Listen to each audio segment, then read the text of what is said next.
Lecture audio du conte Le Pou et le professeur de Hans Christian Andersen par Valérie Alain.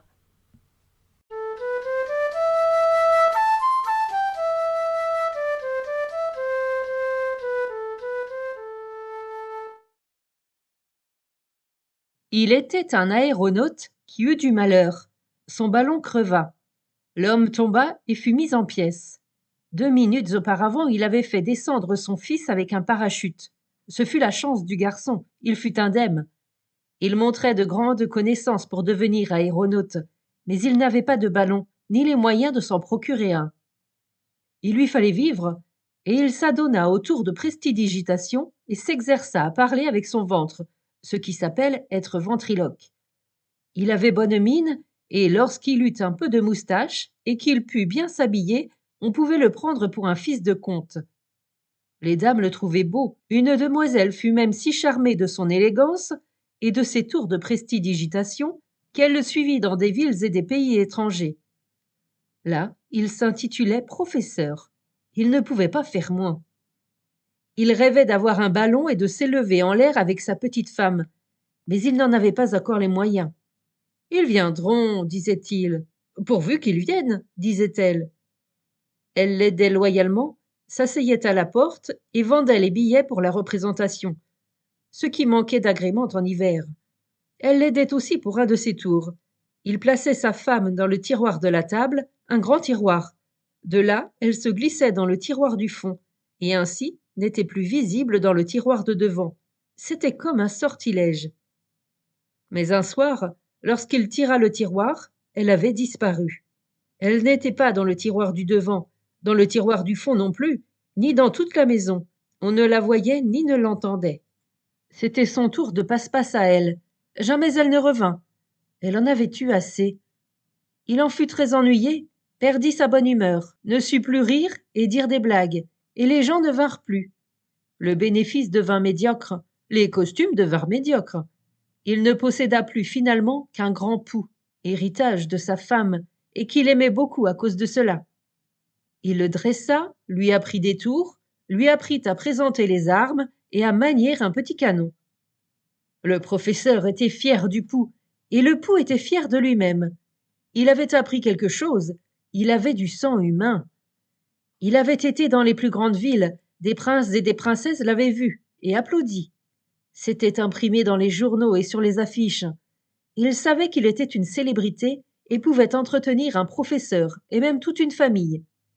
Il était fier, il était célèbre, et pourtant, lui et le professeur, lorsqu'ils voyageaient en chemin de fer, prenaient la 4e classe.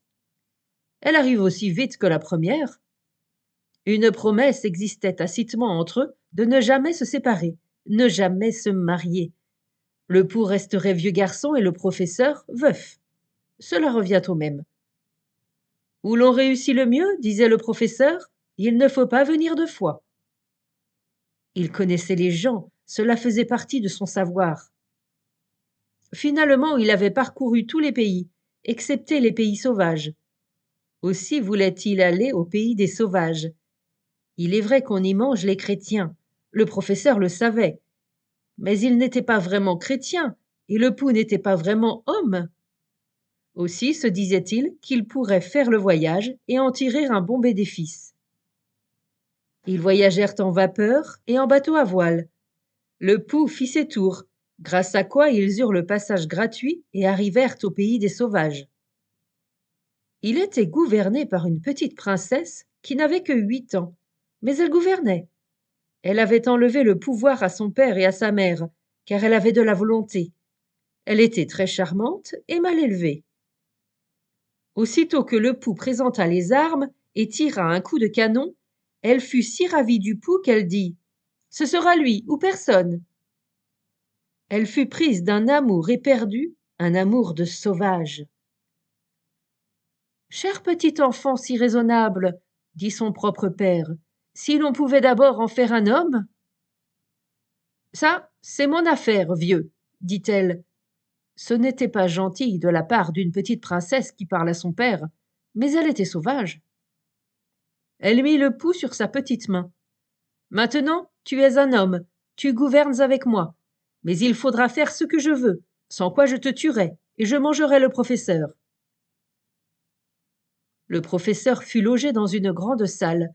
Les murs étaient en canne à sucre. Il pouvait les lécher. Mais il n'était pas amateur. Il eut un hamac pour dormir. C'était comme s'il était couché dans un ballon, ce qu'il avait toujours désiré. Le pouls resta chez la princesse, posé sur sa petite main ou sur son cou mince. Elle avait pris un cheveu de sa propre tête, que le professeur dut attacher à une patte du pouls, et ainsi elle le tint lié au grand morceau de corail qu'elle avait au bout de l'oreille. Comme ce fut pour la princesse un temps charmant, et aussi pour le pouls, pensait-elle. Le professeur, lui, ne se sentait pas satisfait. Il était voyageur, aimait passer de ville en ville, lire dans les journaux ce qu'on disait de sa patience et de son habileté à instruire un pouls à tout travail humain. À longueur de journée, il restait couché dans son hamac, se prélassait, et on lui portait de bons repas. Œufs frais d'oiseaux, yeux d'éléphant, cuisses de girafe. Les cannibales ne vivent pas seulement de viande humaine, c'est une friandise. L'épaule d'enfant avec une sauce relevée, disait la mère de la princesse, est ce qu'il y a de plus raffiné. Le professeur s'ennuyait et aurait voulu quitter le pays des sauvages. Mais il lui fallait emporter le pouls qui était sa merveille et son gagne-pain. Comment s'en emparer? Ce n'était pas facile. Il tendit tant qu'il put toutes les forces de son esprit et dit « J'ai trouvé !»« Père de la princesse, donne-moi quelque chose à faire. Faut-il que j'exerce les habitants du pays à présenter les armes? C'est ce que, dans les plus grands pays du monde, on appelle l'instruction. » « Et que peux-tu m'apprendre ?» demanda le père de la princesse. « Mon plus grand art, dit le professeur, à tirer un coup de canon qui fait trembler la terre et tomber tout rôtis les oiseaux les plus succulents. Le coup en vaut la peine. »« Amène le canon, dit le père de la princesse. Mais il n'y avait pas de canon dans tout le pays, en dehors de celui qu'avait apporté le pouls, et celui-là était trop petit. J'en fondrai un plus grand, dit le professeur. Donne-moi seulement ce qu'il faut. J'ai besoin d'une fine étoffe de soie, avec une aiguille, du fil, de la corde et de la ficelle, plus de l'élixir stomachique pour ballon. Ça les souffle, les allège et les fait monter. Ça donne le coup dans le ventre du canon. Il eut tout ce qu'il demandait. Tout le pays se réunit pour voir le grand canon. Le professeur ne convoqua personne avant que le ballon fût tout prêt à être rempli et à s'élever. Le pouls était sur la main de la princesse et assistait à l'opération.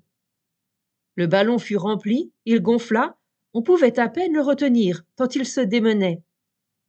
« Il faut que je l'aie en l'air pour qu'il puisse refroidir, » dit le professeur, et il se mit dans le panier accroché au-dessous. « Seul, je ne suis pas capable de le diriger. Il me faut avec moi un camarade compétent pour m'aider. Il n'y a ici personne qui le puisse, sauf le pouls. »« Je ne le permettrai pas, dit la princesse. Mais elle tendit tout de même le pouls au professeur, qui le posa sur sa main.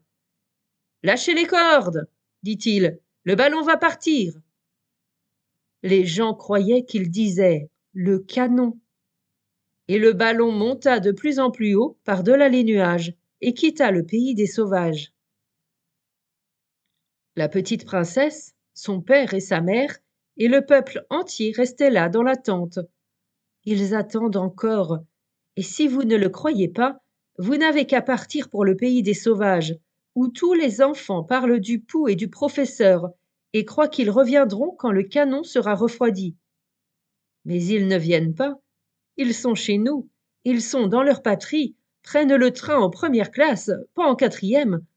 Ils ont de beaux bénéfices, un gros ballon. Nul ne demande comment ils ont eu le ballon, ni d'où il vient. Ce sont gens à leur aise et honorés, le pouls et le professeur.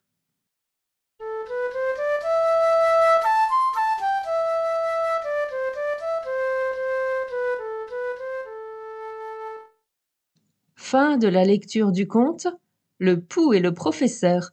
Merci de votre écoute. Je vous rends vos oreilles, cœur avec les doigts.